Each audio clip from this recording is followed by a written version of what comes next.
Welcome to Yanille's Kitchen! At ito ang vlog ko sa pag-aaral ko ng pagluluto. Cooking Journal number 72, Chili Honey Roasted Chicken! At yan ang lulutuin natin ngayon.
Ayan! Luto na ang Chili Honey Roasted Chicken!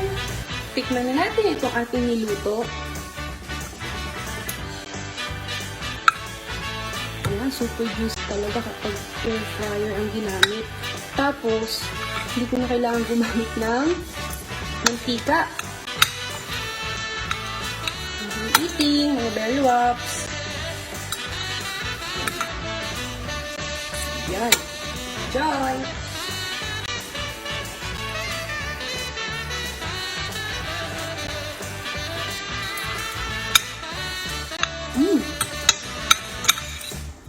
Super juicy. Parang yung sikat chicken brand na ganyan yung style. Thank you! Yanille's Kitchen!